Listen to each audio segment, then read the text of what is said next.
further ado, we would like to invite the Prime Minister to open the debate.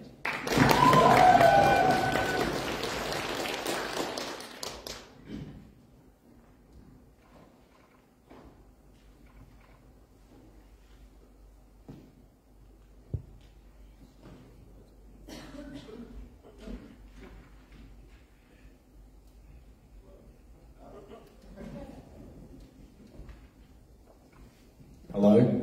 All right, there we go.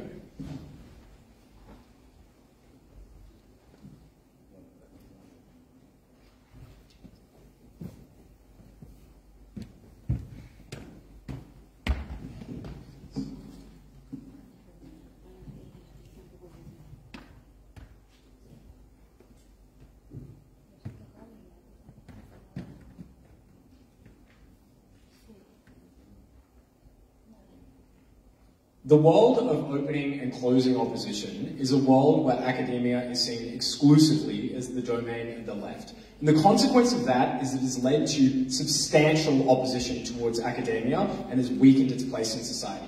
But more to that, it's also led to the right increasingly not relying on well-founded views, well-documented views, well-proven views, because the source of those views and the source of the legitimacy of those views has been stripped away from them from politics. I'm going to do three things in this speech. Firstly, briefly on setup. Secondly, on opposition to academia. And thirdly, on what this does to discourse and research. Firstly, on setup. 3 notes in setup. Firstly, what does the status quo look like? We think the status quo looks like a dominance among academics, among curriculum, amongst students, and amongst the general output of universities. Which is to say, that dominance has permeated through all of universities. There aren't healthy pockets of conservatives. There aren't particular factions of conservatives that have sway, that have a voice. They don't have any capacity to push back against the leftist sway. Secondly, what does the counterfactual look like? We think the most probable counterfactual in this debate is a diverse and healthy mix of political views that exist. That is not only because it's very difficult to form a dominant majority from any other particular position, given that the helpful rise of leftism has been somewhat of an accident, but it's also because each of those groups has strong incentives to make sure that their voices are heard. So you would imagine that in a vacuum, the likely absence of dominant leftism leads to a mix of more healthy political views. We think it's extraordinarily unlikely to look like a dominance of right-wing views, but moreover, we also think that even if you believe it looks like a dominance of right-wing views, those right-wing views are unlikely to look like the most bigoted, the most regressive views. Why is that the case? 2 reasons. Firstly, because we think the context of universities is not conducive to those views, because they have to be demonstrated to have some basis in reality, to have some proof behind them. And those views factually do not. Secondly, we also think that the context of differing political views all having to clash against one another typically weeds out the most extreme, the most radical views, which is why that the most likely counterfactual, even the most favourable one for these guys, doesn't look like bigotry having its place in academia. But the third and final note in setup that I would make is that leftism and liberalism, much to many debaters' dismay, is not a priori good in this debate.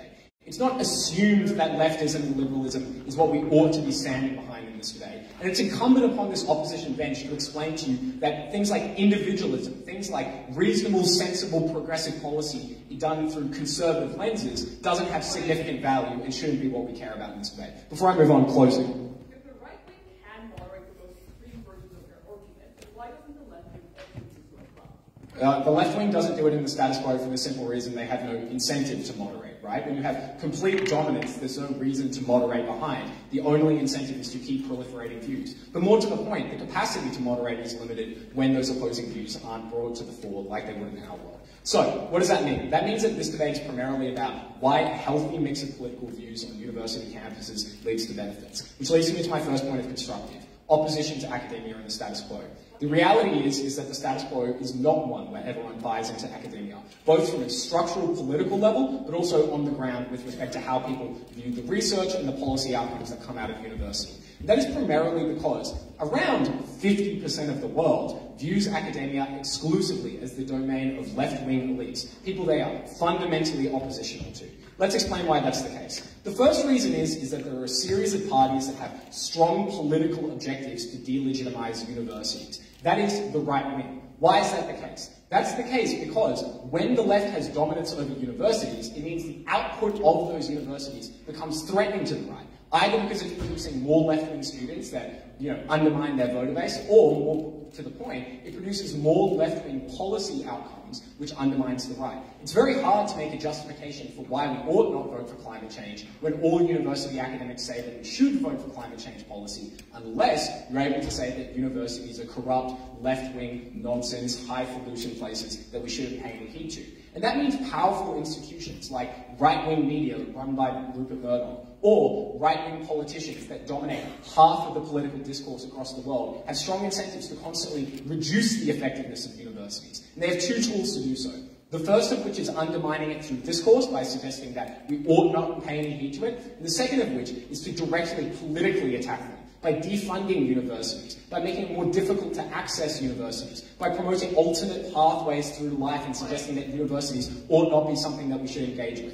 And the consequence of that has been that around the world, despite attendance rising in universities, funding hasn't risen for universities, and universities have increasingly had less and less effect on the political domain. But secondly, we would suggest that even to the extent you don't believe that structurally they're being politically harmed, the cultural buy-in for universities diminished significantly, which means the research that's being produced from universities, people on the ground from the right don't buy into it. They don't think we should pay any heed to it. They don't think it should be something that's considered in the first place. What are the two impacts of this? Firstly, research and well-founded opinions have significantly less sway in the opposition world. That's important because in this debate, irrespective of the political position of the ordinary intelligent voter, you would have to suggest that well-founded opinions, opinions that are subject to peer review, opinions that have been subject to the marketplace of ideas and the willing down to that which actually has impact on our society, should take precedence. Because the context for side opposition is that even if you believe that the left is still informed by academia,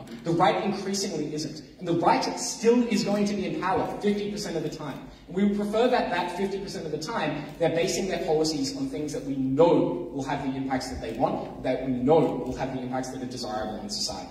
But secondly, we would suggest that it is harmful in this debate for universities to be funded less. We would suggest it is an a priori good for people to be more educated, for development to increase, for globally, for us to have more capacity to do good through the mechanism of universities. That's only possible in a world where they're well funded. Our world solves this problem by not only aligning the interests of all parts of the political sphere towards universities being funded and supported, given that they only stand to benefit now, but also by reducing the capacity to attack universities, by suggesting that universities are no longer the left-wing domain. There's no rhetorical sway that they're able to thrust over the left now. Finally, and Dan will expand on this more in depth than me, what do we think the effect on research and discourse is? Notably, side opposition has to defend a world where political views are being formed in a non-critical echo chamber. Sure, the Marxists might criticize the Leninists, but that doesn't lead to an actually thoroughly reviewed opinion. It's only in our world where research from all swathes of universities is able to be actually checked and actually balanced. Side government is the side that stands behind political views being formed in a coherent way rather than an absurd way, which is what side opposition has to stand behind. Thank you.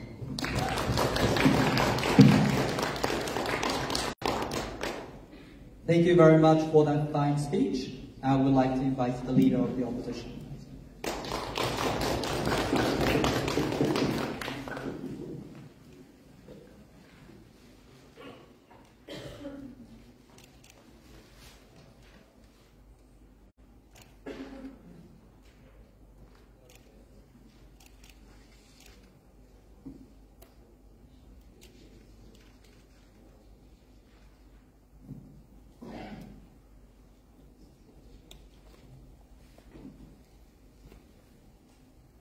Okay. I'm gonna do, by the way, that thing where you like drop your papers, not in like a mean way, just because there's not a lot of space. Okay.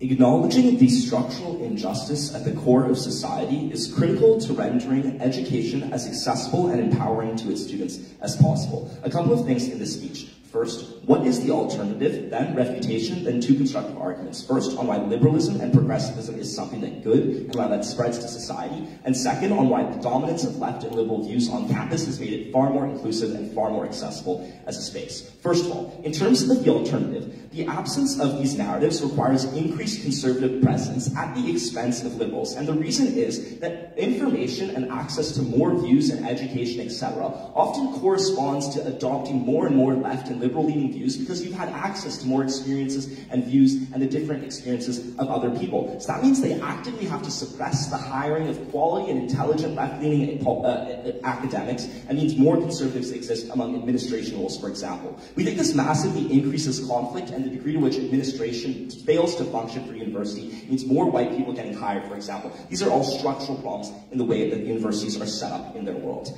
That being said, let's do some refutation first. Their first claim is that this dominance looks complete and it is blanketed in the way that it exists. There are a couple of things to note. One, there is diversity within the left itself, that there are varying views and varying extents to which people are left-leaning, and you probably know this because there are probably differences in the types of people, no thank you, that you meet on campus and the extent to which they are left-leaning. But also they claim that there's just not a minority of right-wing people is just untrue. It is alive. It does exist at Princeton, for example. We see it all the time. Finally, it is not conducive to these views. I just don't think that it is true that conservatives can't exist. The reason being, for example, even if you are very, very radical, it is very easy to produce something, get tenure, and then begin expressing your radical views, at the very worst case on our side. In terms of opposition to academia, this is just straight scapegoating from their side. It is not true that if it were the case that academia was less left-leaning, that the right wing would no longer have an incentive because of the oil lobby, for example, to say that climate change isn't happening and we shouldn't suppress that industry.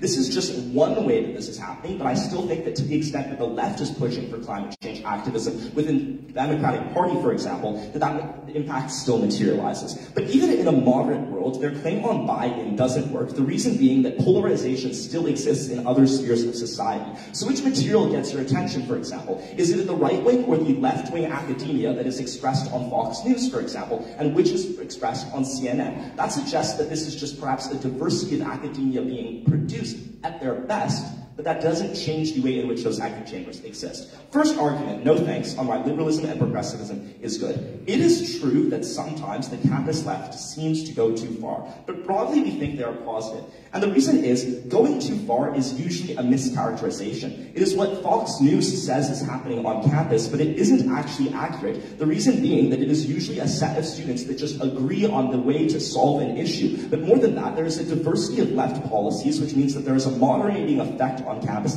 in terms of the way that people express their views and the way in which that manifests in the extent of protest and student activism. Why then is progressivism good, responding to the criticism from government that we need to prove this? One, it recognizes structural injustice in society which fundamentally does exist. Things like slavery, for example, has meant that society is deeply unjust, and seeking to resolve this is something that is positive. But it's also important because these injustices exist in a way that is critical for universities, right? It recognizes the way that these injustices have affected access to education and to universities. It's important because recognizing those inequities means that you acknowledge that different people have varying degrees of access, and that allows for people to realize their privilege and engage with that. Second, I think that the left and the way it exists on campus, no thank you, is self-critical. And the reason is the left-leaning policies and the way that discourse manifests on campus is often about targeting the extent to which privilege exists. No thanks. People aren't defensive when being confronted with their privilege. The reason being A, there is humility, but B, because people in positions of power at university become increasingly representative of minorities in a world where it is left-leaning, which means that the people that are telling you that you ought to be acknowledging your privilege are people that you fundamentally respect. That suggests that the types of discourse and academia that is produced on our side is just more representative and acknowledges structural injustice in society, which is important. No thanks. Second, progressivism convinces society writ large, and this is important. We concede that, as they suggest, there might be some backlash, but bottom Broadly speaking, we think that the extent to which left-leaning dominance exists on campus has actually produced a positive trend toward the broader embrace of progressivism and the left. How does this happen? One, I think that increased scrutiny actually shifts the Overton window that exists when talking about campus. The reason being that media continues to report and identify the ways in which the left is protesting on campus, for example, or student activism that occurs. These things, even when they are on the further end of the left spectrum, end up representing views and beginning to normalize them. People find them more and more normal as they go to university, and so these views that are already considered good are things that can slowly be accepted by society. But second, at home, students start talking with their parents. So conservatism in the house, it means that people in your family, for example, become more sympathetic to these things, and that is better. I'll take closing. What are your reasons as to why you believe that on your side, for some reason, the right or conservative views will dominate? I didn't say that. I just said that they exist in campus and that it is bad. Okay. Second argument on minorities. The dominance of left liberal views on campus represents the rise of inclusion on campus. There are a couple of things to note here. First, I think that broadly speaking, progressivism does target minorities in the types of rhetoric and policies that it promotes. So that is acknowledging societal injustice, for example. It is things like supporting affirmative action. These are things that are critically targeted at minorities that are left out of the majority and an injustice that exists in society. So that suggests in and of itself the types of views and the types of policies that are being supported by people on campus are inclusive to a greater degree. But second, I think that structurally speaking, on average, minorities are more likely to be left-leaning than the average person. The reason being that experiences that they have faced, things like often coming from low-income backgrounds, for example, as a result of societal injustice, means that you are probably more willing and more accepting of things like broader welfare services. This implies two things, for example. One, it means that you get better affirmative action programs and other sets of redistributive policies. This is important because it proves that there are a diversity of perspectives and experiences that are represented in academia. So it's not just academia from the white person, for example, but it's from all sets of society and minorities as well. Second, it suggests that minorities existing in campus is a function, or is what enabled dominance in the first place. It is that universities slowly began accepting more and more people of color, and that is why that dominance happened in the first place. So societal trend toward acceptance enabled the dominance of the left to occur in the first place. So regretting this narrative is regretting their acceptance on campus and their inclusion in these spaces to begin with. On that basis, oppose. Thank you very much for that fine speech. Now I'd like to invite the DPM.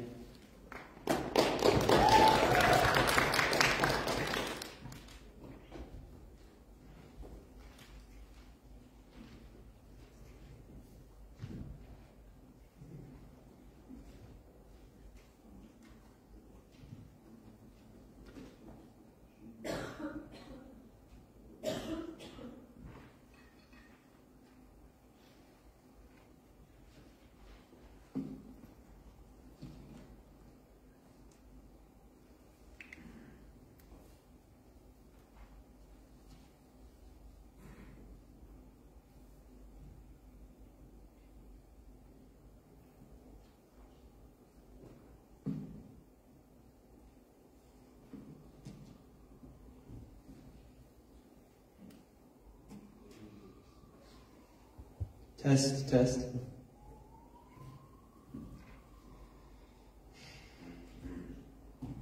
I want to start by addressing opening opposition's justification for why progressivism is an a priori good. Because we explained at Prime Minister that if you were not convinced of this fact, then dominance is neither strategic, for the reasons we explained, nor acceptable in the fact that it drowns out other perspectives and does not provide a healthy balance of perspectives. Their claim is that progressivism is better because it helps minorities, it helps other ranges of oppressed peoples. They claim that since progressivism is a result of diversity, in order to regret the dominance of that progressivism, we need to regret that diversity. But there are 4 problems with this argument. The first is that they fail to prove why dominance is necessary for people to be protected, for people to develop compassion, for people to develop empathy, for people to engage in other perspectives. And that also explains why their meta trick doesn't function correctly.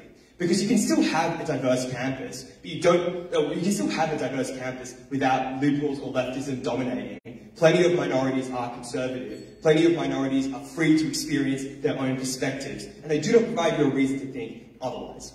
The second problem is is they don't explain why conservatism cannot help minorities as well. And we would point out that even if they give you a reason to think progressivism might be preferable to conservatism, the burden they need to meet is that conservatism is not helpful, it is not valuable, or it is so much worse that it is not worth representing on campus. And we explain to you that things like diversity can be valuable in markets. We explain to you that individualism can be a helpful way for oppressed people to raise themselves up, or to hold on to hope, or to organize their ambitions. For this team to explain to you that that level of diversity is not valuable ideologically, they need to do much more to explain that conservatism is not helpful. Thirdly, we point out that there's a diminishing return on dominance of left or liberal views. That is, at the point where the primary debate on the campus is between Trotskyists and Leninists, it's unclear that any of that discourse is helpful. We explained to a Prime Minister that in order for leftism to succeed, in order for liberals to be effective in achieving their political ends, they need to not be effective at defeating people more radical or more fringe than them, but effective at explaining to the average person why their views are valuable,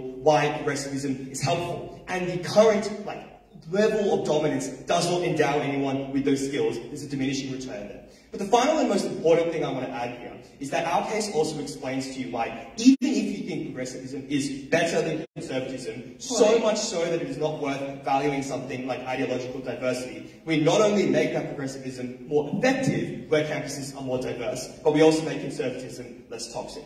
I'm going to move on to the second part of my speech, which addresses that, which is the effect on research and the effect on discourse when campuses are more diverse. There are two important mechanisms to note here.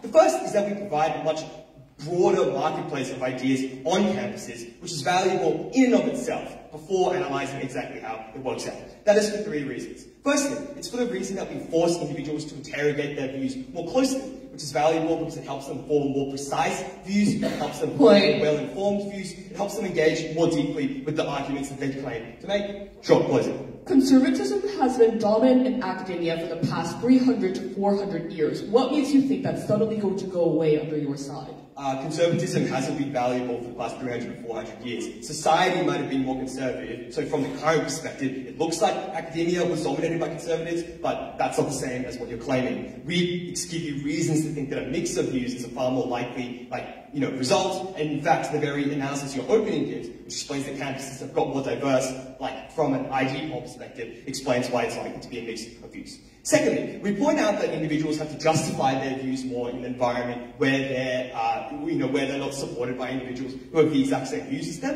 and that's a valuable set of skills for individuals to be trained in as part of their education. You're less likely to be required to justify the premises of your ideas, i.e. why diversity is good or why redistribution is fair, in an environment where those things aren't being challenged. And thirdly, we will just point out that the presence of conservative views can sometimes be valuable for individuals to engage in. That is, as we've talked about at length, the notions of individualism, of personal ambition can be helpful. But secondly, and on top of that, we point out that individuals are forced to communicate those ideas more effectively and learn skills which are more relevant to them, even politically, going forward. That is, at the moment, university discourse is not at all reflective of what happens in society. Progressives are not tested in their ability to convince the median voter. They're tested in their ability to form a coalition between the Trotskyists on campus and the Leninists. And we point out it's far more valuable, even if you think that progressivism is the only important thing in this debate, to train people, to engage in discourse and arguments which is more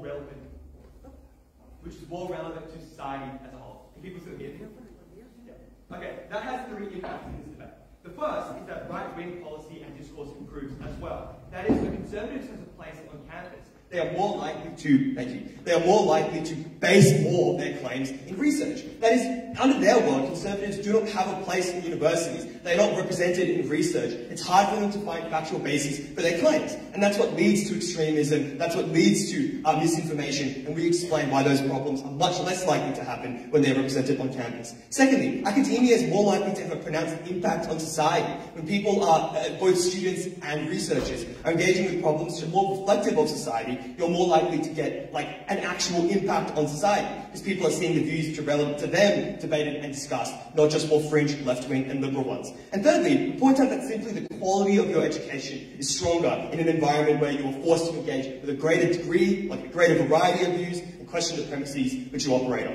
Even if you're convinced that conservatism is so harmful or so invaluable that it should not be represented on campus very much, we explain to you the reasons that it needs to be there for progressivism to flourish. Some additional rebuttal. The first claim they make, the opening opposition makes, is its opposition to climate change would exist anyway in response to the argument we give, but there are three problems with that. Firstly, we point out, no, not everything has a lobby behind it. For instance, research on something like racial disparity might be more likely to fall on people who are listening if there is no, like, kind of politicization. Secondly, we point out that you're less likely to have denialism in the first place when conservatism isn't forced to completely ditch universities and ignore them, wholesale, which is what we explained to the Prime Minister. And finally, we point out the capacity to ditch universities, to characterize them as extremists, is much less in an environment where universities are not seen as the sole domain of leftism or liberalism. So even if the incentive exists, it's much less likely to happen. The only other meaningful claim they make is diversity within the left exists, and conservatives exist. Firstly, diversity within the left isn't always useful. They operate with the same premises. Second, conservatives are often marginalized because the left tends to oppose trade-offs. And thirdly, we point out it's about perception. The thing we explained to your Prime Minister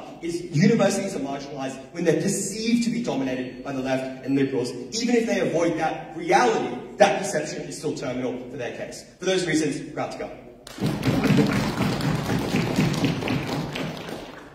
Thank you for that fine speech. Next, we'd like to invite the Deputy Leader of the Opposition.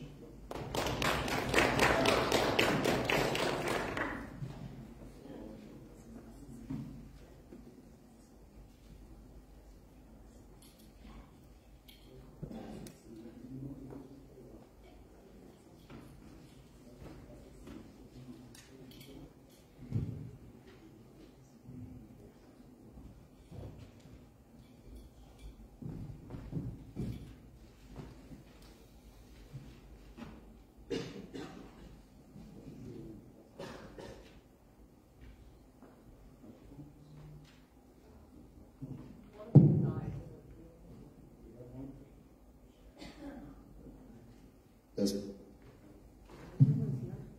Okay.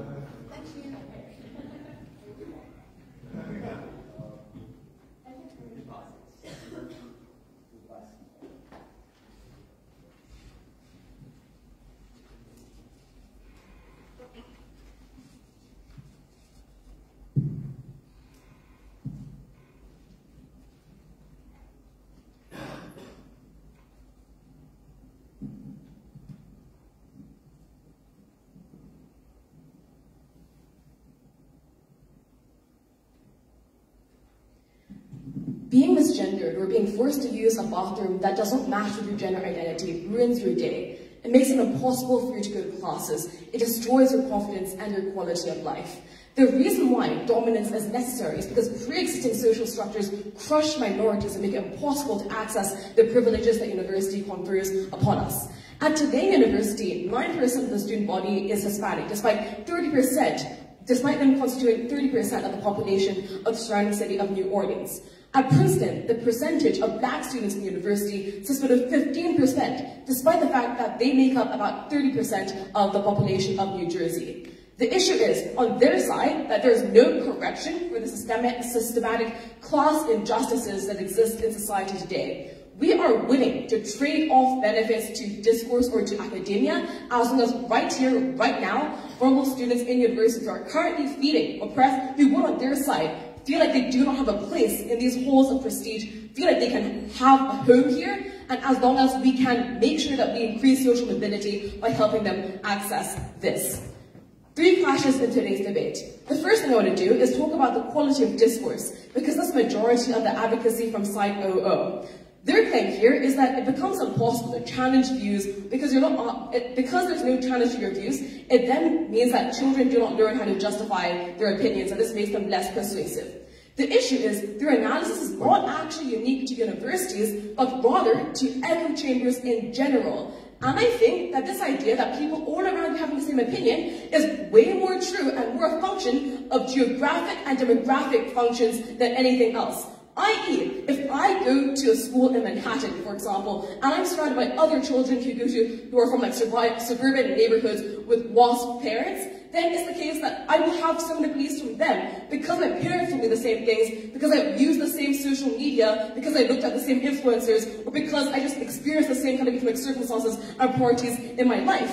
The issue then is that they have people who come from this position of ideological gridlock already, and universities are way, way, way better for this for two reasons. One, because kids come from all sorts of different backgrounds and disagree on issues intrinsically. It's absurd for them to say that liberalism is all exactly the same because they're just cherry-picking examples to say that liberalism is all about intellectual, liberalism is all about like theory. So, for example, Marxists and Leninists and Trotskyists. Look, the average STEM kid does not know who Lenin is, let alone understand the difference between Marx, Lenin, and Trotsky. I think this is not the case. The priority that is placed by leftist universities is rather on issues of social justice and class and race. Before I go any further, I'll take closing. Yeah, so far you've been talking about things that liberal judges like progressivism and stuff like that. Why don't you talk about all the communist idea, socialist idea, and these type of things that are also propagated in universities that are dangerous for people? So the 20 seconds I had just said explain why liberalism in university focuses on ideas of social justice as opposed to these intellectual ideas. The second thing I want to say, though, is that it's also misleading for them to say that conservatism is all about individualism and that this is mutually exclusive the brand of leftism that exists on campus. Very simply because it is true that this appeals to people and they don't associate it with conservatism to such a large extent. So, as I was saying, people come from all walks of life and their upbringing and their religion and their parents influences their opinion more than university does. Over the course of your time at school, you talk to each other and you come to a consensus to a large extent, or you become persuaded on some issues. It's disingenuous for them to say that because people agree that you don't therefore learn to question your opinions, very simply because the point of education is to understand why the things you're learning are true. Like if a professor just shoves CRT down your throat and tells you this is objective truth without explaining why, the class gets like 3-star reviews and no one comes back again. People want to understand why? People want to understand the different objective, the different perspective, and this has just become a fundamental truth of academia and a fundamental of teaching in the classroom. So for those reasons, I think that transferring liberalism from something that exists exclusively in social media among young people in wealthy communities to something that exists in academia means that discourse and justification is better, not worse.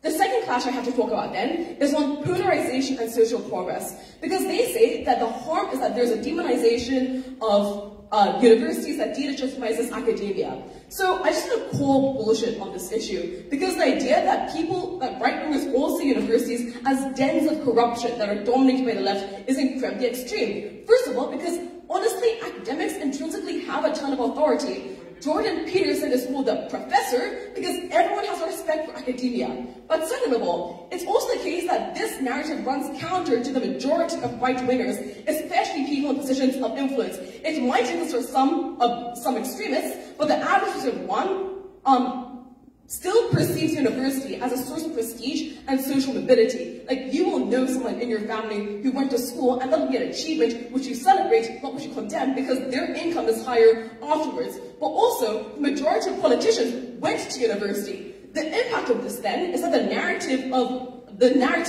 rejection of liberalism in university does not look like a wholesale rejection of academia, but rather a claim that the rise of liberalism in universities is bad, and that there's like shit views being perpetuated by it. Therefore, there is no rejection of objective truths such as climate change is happening as a result of this trend, and the condemnation of universities as a perpetuator of harmful views is something that would exist on either side of the house. So, OO gets no offensive advocacy on the idea of polarization. Finally then, on why is the case that dominance of liberal views is necessary for protecting students on campus? For two reasons. The first thing is, liberalism and progressivism and making sure that people feel included does not require 50% in order for things to pass. It requires an absolute majority because it requires you to change structure that already exists in school. And more aggressive affirmative action programs, for example, mean that the board of trustees or people who anonymize children are less able to get into schools. You must be able to defeat their interests in order to achieve these action policies. But second of all, because it only takes 20% of the student body, or 40%, in order to make someone feel unwelcome. For example, if it's the case that conservatives feel like it is just very, very easy to criticize someone for being transgender, then transgender kids cannot attend school. For these reasons, very happy to embrace liberalism.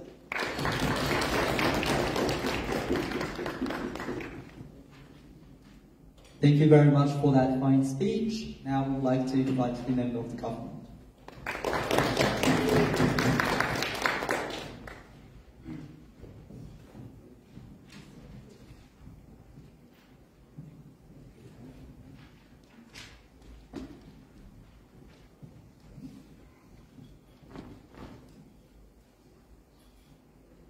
Yeah, I guess I'll have to do the paper thing as well. Just give me a second.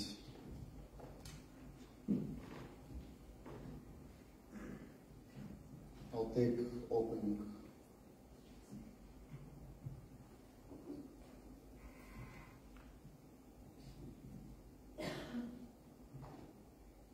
Okay, I can't see you, so let's get the show on the road. Starting in 3, 2, 1. As a right-wing debater who spent 6 years debating with all of you, running all of these stupid socialist cases, I'm incredibly proud to propose this motion. What we will prove to you in extension is that this necessarily polarizes societies and makes left-wingers more far-left, supporting things like communist policies, believing in madmen like Bernie Sanders, and the right-wing to become even more radicalized in this particular case. We will also frame you why this is necessarily more balanced than our side house, with better reasons than opening government, but that in the end. Why does polarization happen? Notice there are two groups of people here. On the first extension, people who do not have predisposed beliefs. Why are these groups of people very likely? When people go into universities, they're usually young, so they didn't have much experience communicating with people. They didn't necessarily think that much about politics. Their brains are usually low. But secondly, professors have authority bias towards them because of their titles, because they're rhetorically persuasive, because they can control discussions and pick and choose what particular things to talk about, similar to how a persuasive debater can pick and choose evidence to talk to you in this particular case. So they're likely to skew this sort of thing. What the bottom line is, they're specifically susceptible to being brainwashed by this sort of thing. Notice this is a 4-year process where these students go into these particular things and are taught about these theories and are taught about this sort of thing, and the discussion is likely to be limited. I will analyze this a bit later because it's directly touched with all, but just let's get the impacts in. These people, after going through this process, are likely to support things like high taxes, likely to support things like radical distribution, socialism, all of these particular things, etc. And they have to defend these policies on these particular things because their inherent spectrum of left and liberalism on this sort of thing. Do not get them get away with this. These things are bad because they're counter to the actual things that they care about, because they stop jobs from happening in this particular case, because they create corruption in these sorts of cases, and lazy people who exist on welfare in this sort of case. No. Now note, the nuance is, to a certain extent we can support this, but not to the full crazy extent as they talk about on their side of the house. The response we hear is, there is a diversity of political opinions in liberal opinions. I call bullshit on this particular thing for 4 structural reasons. Firstly, they do not doubt fundamentals of liberalism in this particular case. Like socialism is always good, like abortion being always good, even though abortion is a fairly debatable issue in our society, and in fact could be made an argument that you're killing people. But secondly, they collectively agree that the other side is bad, that low taxes are always necessarily bad in the literature, that guns should always be banned, and people who own guns should be in this particular case. And you know how this is innovative? Sometimes they make jokes about these particular things. We're not like a redneck from Alabama or something like that in this particular case, etc. But let's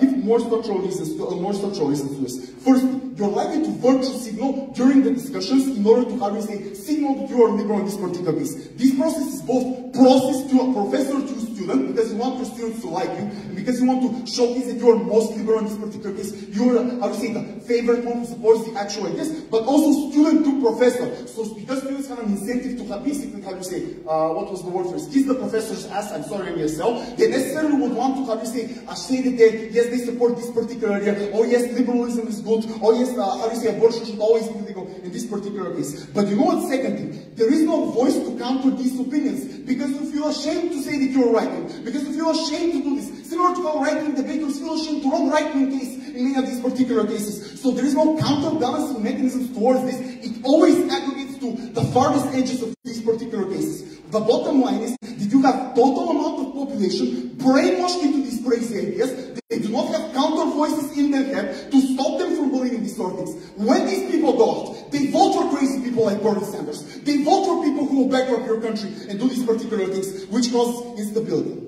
But what happens to the right-wingers? And this is the important thing. And let's directly compare with opening government. Their mechanism is top-down as to what the politicians will say based on this sort of thing. But I have no idea if I'm receiving money from oil companies, why I won't deny climate change on anyway, why won't I do this sort of thing in this particular case. Our mechanism is bottom-up. I will explain to you the process of what right-wing students go through in this particular case. Firstly, you feel ashamed for speaking out your opinions and as if you can't speak in this particular thing. You feel anger in this particular moment because you feel silence, because your personal identity is being attacked as someone who believes in this sort of thing. This is a grueling process that takes 4 years in your university where you have to go every day and you have to do this. But second, you feel ashamed that you can't be who you are. That something is wrong with you for believing that maybe abortion is wrong in this particular case. That something is wrong with you that you believe that you should be able to carry ethics in this particular case. That you cannot speak out freely. That you cannot argue with your professor. But this is the third thing. You have a horrible experience in your universities. Because you will not go talk to your professor after class in this particular case, because you feel like you won't do this sort of thing. Because you know that your professor actively controls your grades and has active strongman mechanisms to break you in this particular case. So this means that likely these people have a horrible experience, and when they go out of university, they're likely to feel bad. They're likely to, even if they could be sensible people, to be more susceptible to right-wing rhetoric, to find more appeal and more closure into these particular cases, and to demonize the other side, to say, yes, right-wingers are crazy, I've been to university. But this process also impacts other right-wing people who you talk to, who necessarily didn't go to this university, and perpetuates the stereotype that these are left-wing in this particular case. So these people get further to the right, supporting things like no abortion laws whatsoever, total gun control, and you have what the situation is in America in this particular case. Before I get to how this is better on our side of the house, yeah. These people are the same people who tell me I am a mentally ill sexual predator because I am transgender. No, this is the nuance here. These come on, let's be honest here. Right-wingers are not all crazy, but you make them crazy on their side of the house. This is the important thing. Now, why is this better? Because on our side of the house, when there is a balance, and I'll prove balance in a second, you have more discussion in these particular things, which leads to contact theory. You're less likely to demonize the other side and to think they're the enemy when we're all really openly talking about this particular case and you do the sort of thing. And this discussion may not be perfect, but it's the basic way for these left-wingers and right-wingers to agree on common facts in these particular things and to not be susceptible to this rhetoric once they get out of university. Why is this the likely characterization? I think that processes happen irrespective of this process. Such as civil rights movement in the United States, they happen irrespective of academia. Such as for example, rise of middle class. People getting rich in this particular case. When you're rich, when you're middle class, you're less susceptible to rationalist rhetoric or how do you say, us versus them devices in this particular case. So you're not likely to be transphobe, racist in all these parties, or at least you're probabilistically you're less likely without these particular things. But also certain things like technology or the amount of religion that exists in our society. I know this doesn't flip them, but it proves to you that to a sufficient extent you'll be able to gain most of their protections on minorities. But do you know what minorities won't be protected? When Donald Trump is in power, because you've radicalized the right to this extent, and after that you get a socialist Bernie Sanders in this particular case. I have never been proud of to propose.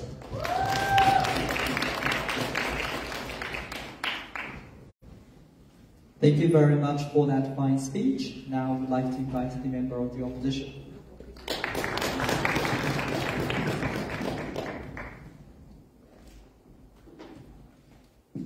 My brother, I think this is your phone.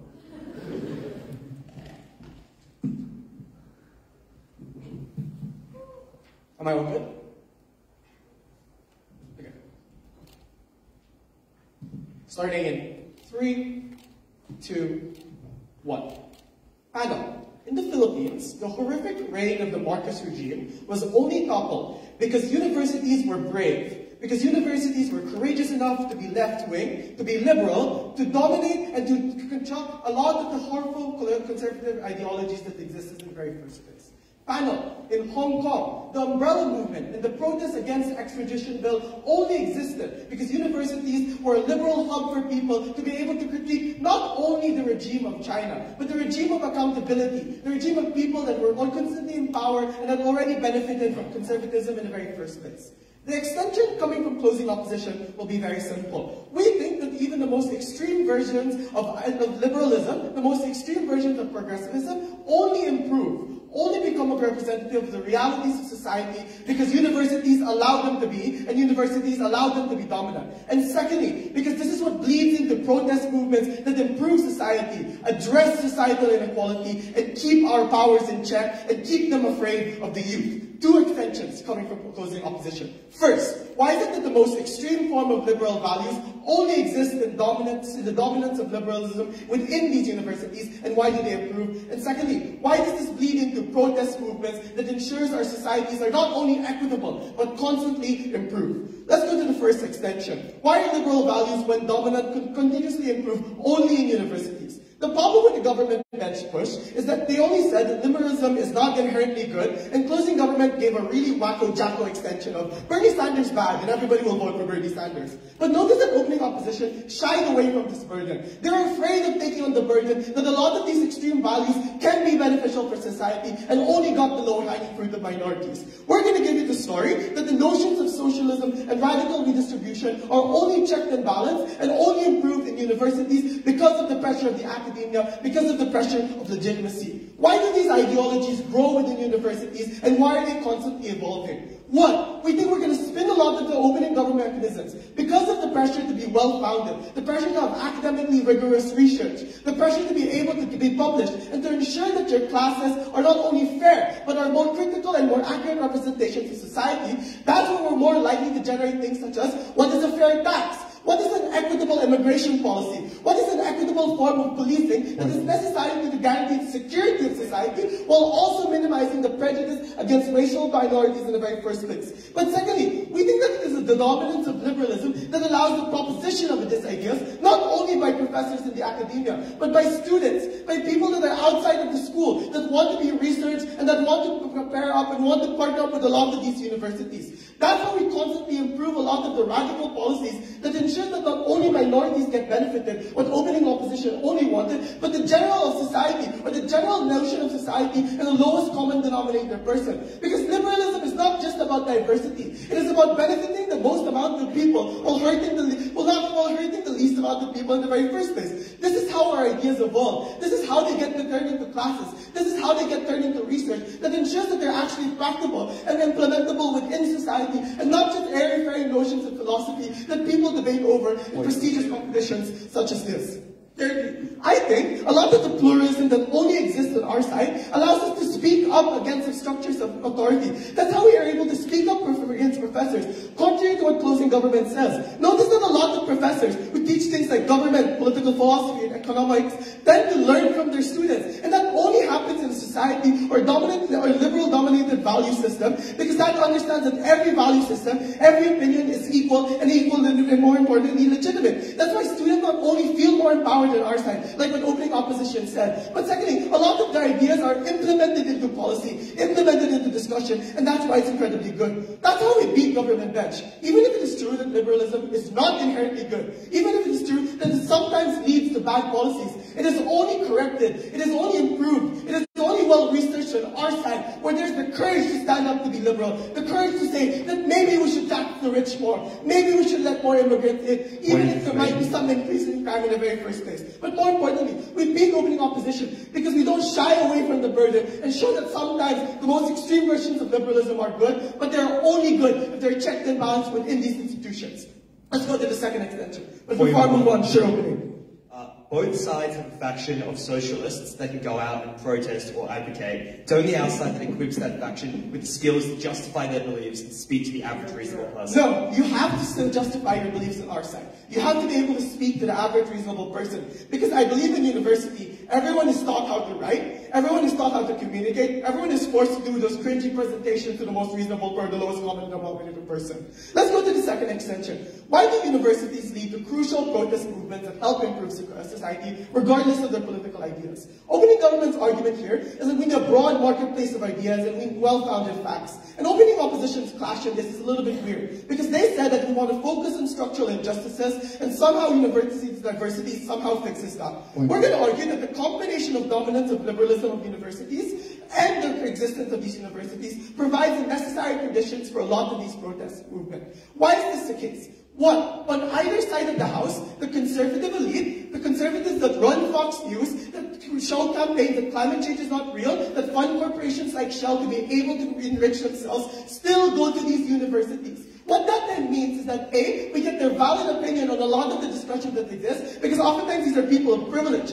that are not just not afraid to speak out, but incredibly proud of their opinion. But it is only the dominance of this liberal movement that allows an equal and fair discussion between a person that is part of the Princeton Democrats and a person that is funded by a lot of conservative politicians in the very first place. But secondly, this is where we actually get the contact theory, because this is only the instances where a lot of people can collectivize, join organizations such as debate, join organizations such as, for example, minority group movements, that not only fund communities, but start protest movements that spread out into society. That's where we start protest movements that are A, harder to crack down, because the conservative politicians in these regimes do not want to crack down in the schools of their children, but B, and more importantly, have all of the legitimacy, because it is harder for conservatives to critique the top universities in the world if their own children are in it in the very first place. That is why we get more effective protest movements, more legitimate protest movements. Even if our government says that this is somehow misconstrued as elitist, it is fine, because this elitism is what grants them the freedom to say that I have well-founded facts, that my protest movement is legitimate, my protest movement is well-founded on research and all of the like,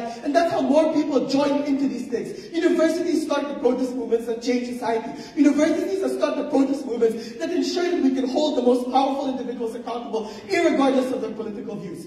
For all these reasons and more, the motion falls. Thank you very much for that fine speech. Now we'd like to invite the government witness.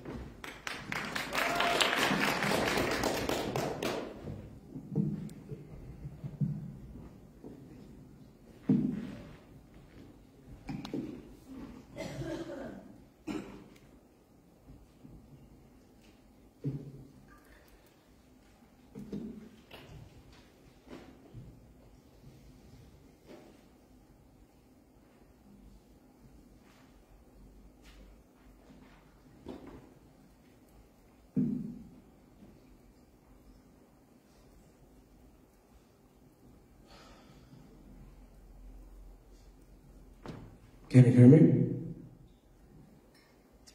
1 second.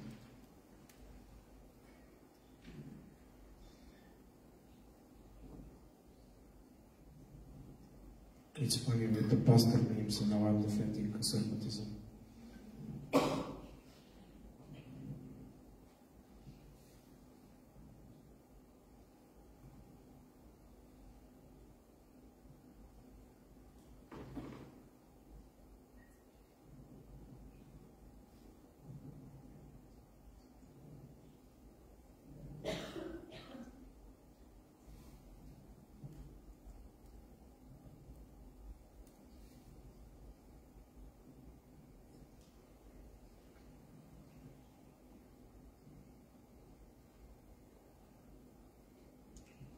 So when I go into the debate round, unless Karish judges me, most of the time what I do is I tell all the liberal bullshit that you want me to hear, and I've gotten pretty good at it to get to the open semifinals without actually believing most of the things that I've been saying to you all of this time. Why is this important? It is important because it's the exact same mechanism that occurs in these university lectures, in these activism groups, in these particular conversations. So you see, because I want to get into that university, I start faking and hiding my actual particular political views. Because I know the admission commission is not going to let me in if I say something conservative, because they don't care about these things, because nobody pushes for these particular opinions to be represented in the lecture for you to have all both of views and things like that. So when I go into universities, if I believe those particular things, or even if, let's say, I don't believe them, but I would like to become part of the Republican Party someday because I get a lot of influence and things like that, and the Republican Party is powerful on both sides of the house,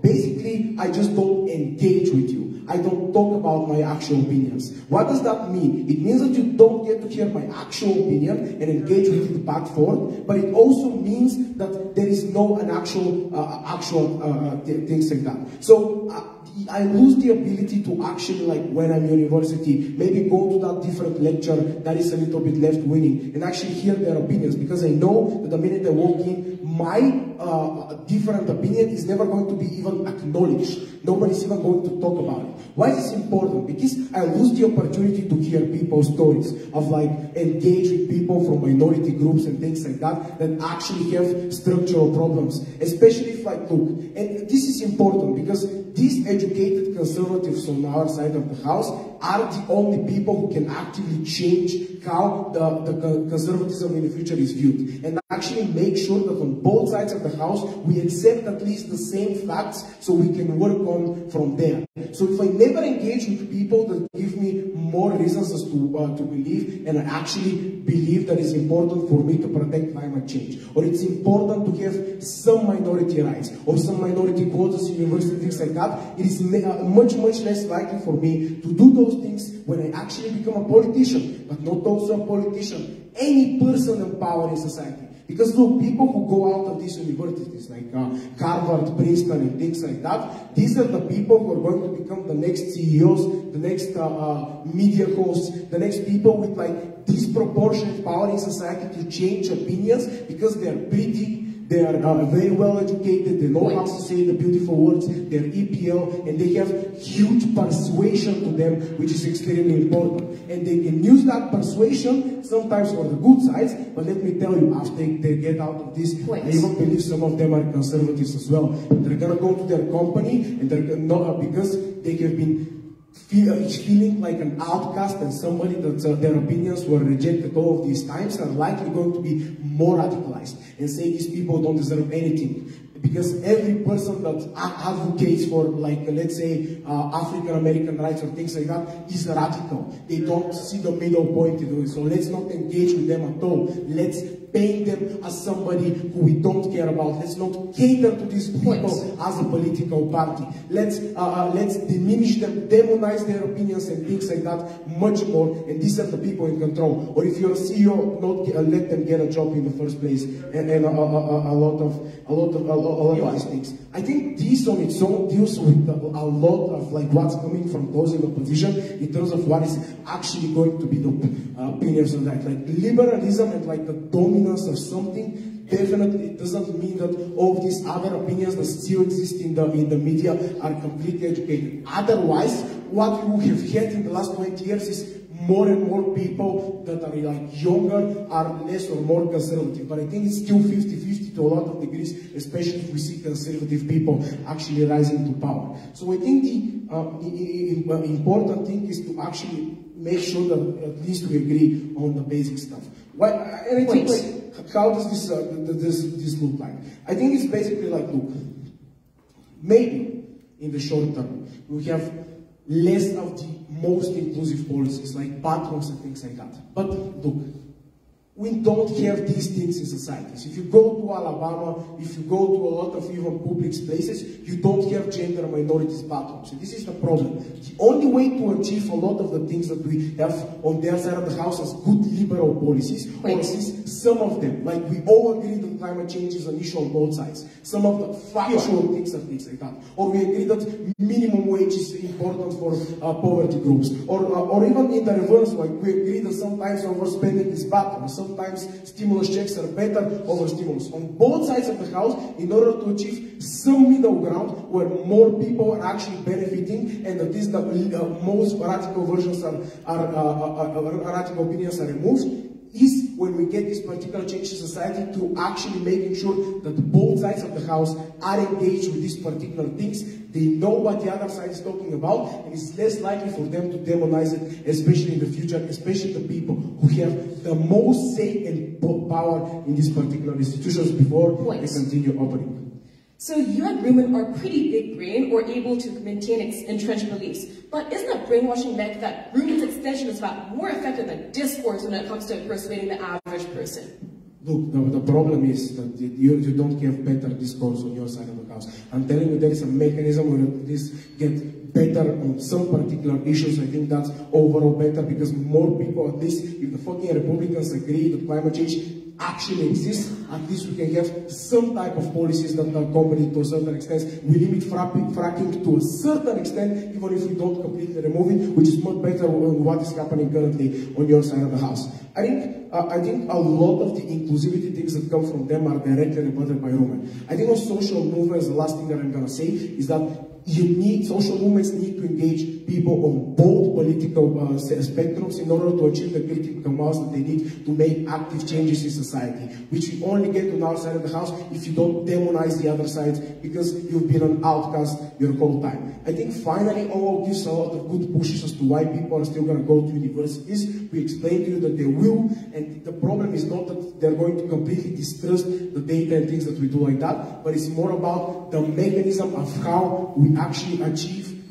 them believing and engaging with the probable things on the other side of the house, which is far more likely with us. I don't think people are going to distrust actual data information, but they are far more likely to accept it and talk about it to their political constituencies, which is what we need in this round.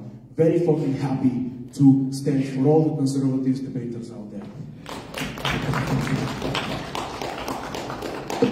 Thank you very much for that fine speech. Finally, we'd like to invite the opposition whip.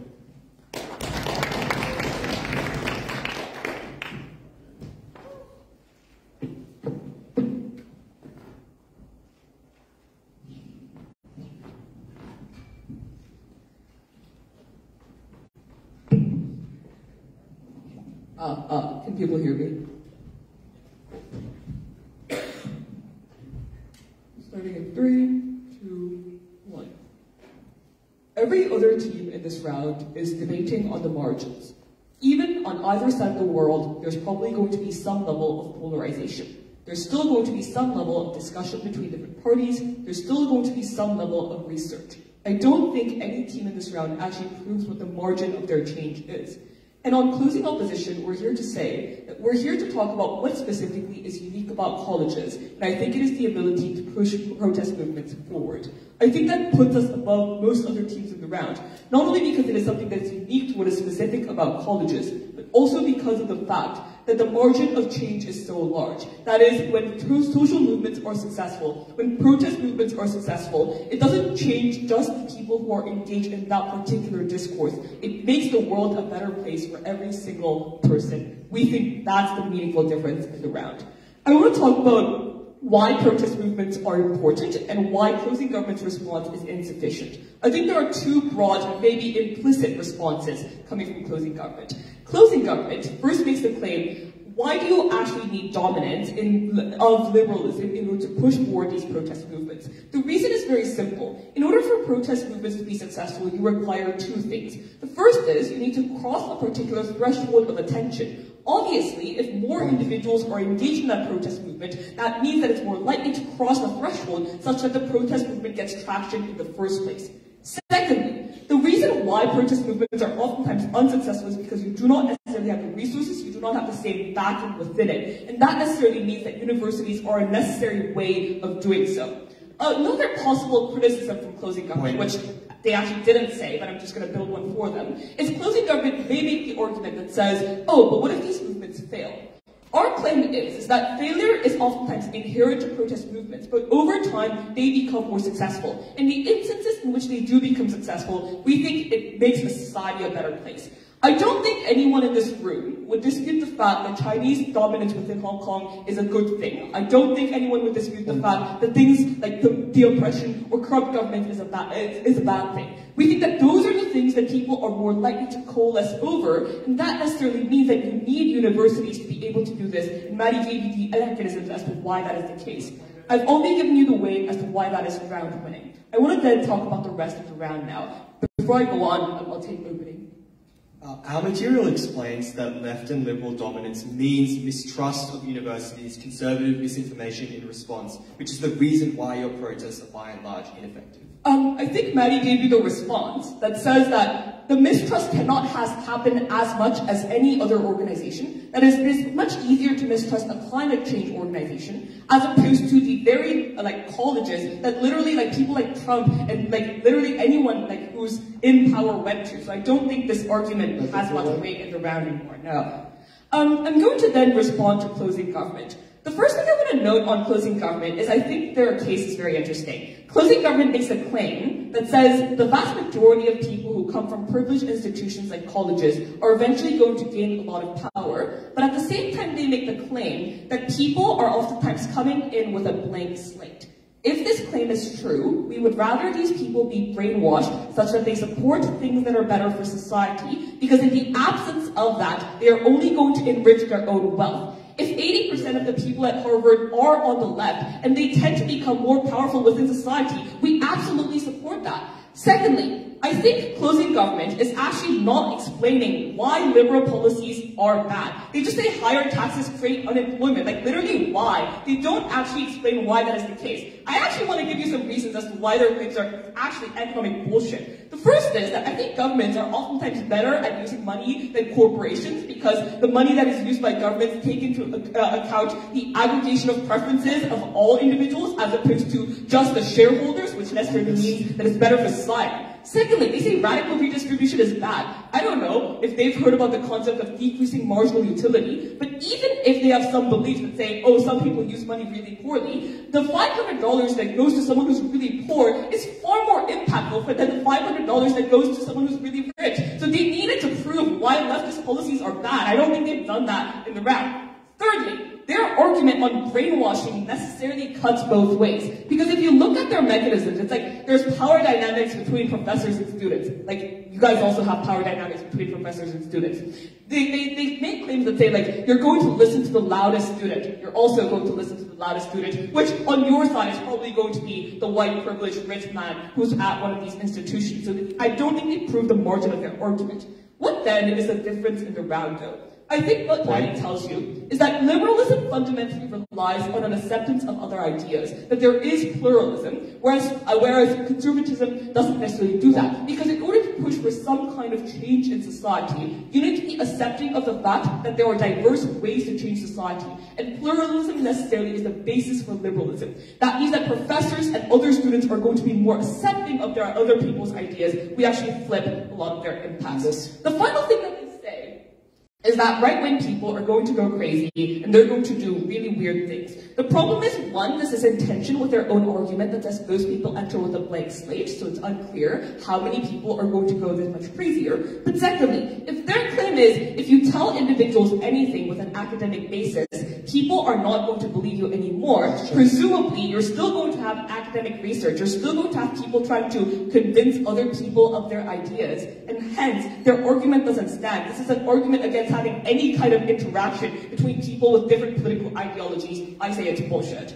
Finally, let's talk about opening government. I think opening government, unfortunately, does not have much left standing in the round. Opening government's main push is the idea that there's going to be an opposition to academia. One, Matti's extension beat this material very directly. But secondly, even if this argument is true, as every other team in the round has successfully recognized, the margin is very, very small. It's unclear why other radical movements will not be the reason as to why the left is criticized. It's unclear why other forms of research is the reason why the left won't be criticized. Finally, opening government talks a lot about research and why people are just going to propagate their ideas without any kind of reason. I don't think they've actually read any economics papers. Even those that are written by leftist individuals have very good research, have very good data, have very good standing. I don't think, deal with the reality that we are living. Ultimately, this debate is a question about how much change universities have the power to create in society. We say that it is only on closing opposition that you can create active change in the world that destroys the kinds of oppressive structures that people live under. We're extremely proud to stand on closing opposition. Very much for that very fine speech, and a final round of applause for all the speakers.